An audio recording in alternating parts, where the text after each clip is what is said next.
Today at Wilwood Disc Brakes, we're going to show you how easy it can be to upgrade your vehicle to our big brake kit. Before we begin, it's important to read through our datasheet instructions designed for your application to verify brake lines, wheel clearance, and look for any variations that may have taken place before or after the vehicle left the factory. With the vehicle properly secured and the wheels removed, we suggest taking some photos of the current setup for reference if needed. Disassemble the original equipment brakes and remove dust shield.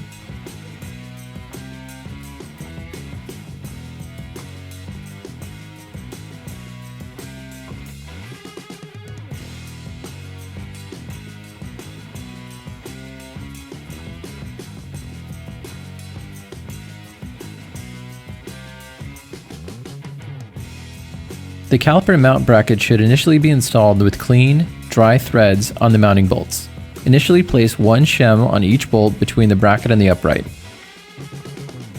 Orient the bracket as shown and install using bolts and washers. Temporarily tighten the mounting bolts. Note, the bracket must fit squarely against the mounting bosses on the upright. Inspect for interference from casting irregularities, machining ridges, burrs, etc. Orient the rotor and the hat as shown. Attach the rotor to the hat using the bolts and washers. Using an alternating sequence, torque to instruction specifications. For an added measure of security, the bolts may be safety wired using standard 0.032 inch diameter stainless steel safety wire. Refer to Wilwood's datasheet DS386 for complete safety wire installation instructions. Clean and degrease the axle hub. Slide the hat and rotor assembly onto the axle hub. Note, the hat must fit flush against the axle hub flange or excessive rotor runout may result. Install 3 lug nuts finger tight to keep the hat and rotor assembly in place while continuing with the installation. Initially place one shim between the caliper and the bracket. Note, this kit contains distinct right and left hand calipers that must be mounted in a specific direction. Ensure that the caliper is mounted so that the largest pistons are at the rotor exit end of the caliper in relation to the direction of the rotor rotation. Mount the caliper onto the bracket using lock nuts and washers.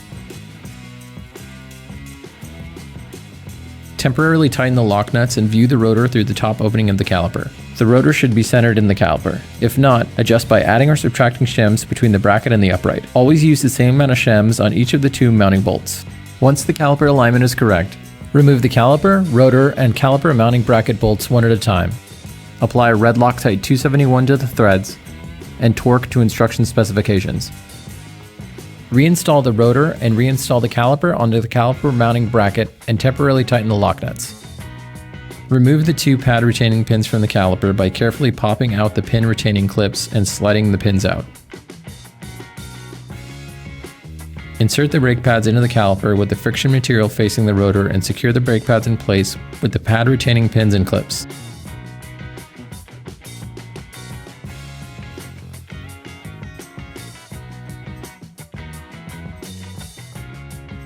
Check that the top of the brake pad is flush with the outside diameter of the rotor.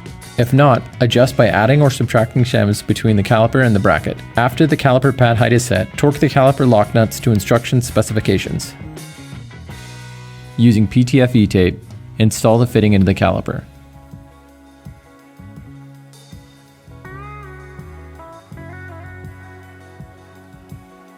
Connect the Flexline to the fitting.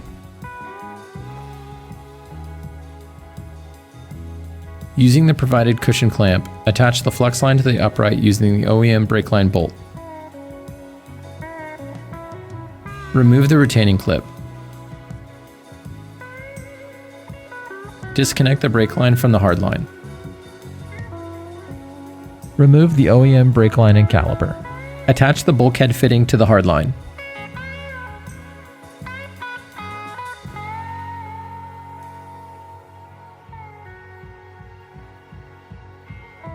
Attach the Flexline to the bulkhead fitting. Install the provided retaining clip.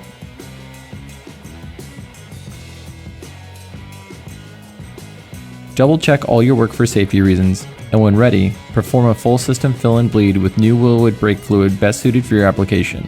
Be sure to check again for sufficient wheel clearance and follow the directions for proper bedding of pads and pedal feel. Contact a professional if you encounter any difficulties or have any doubts or any questions.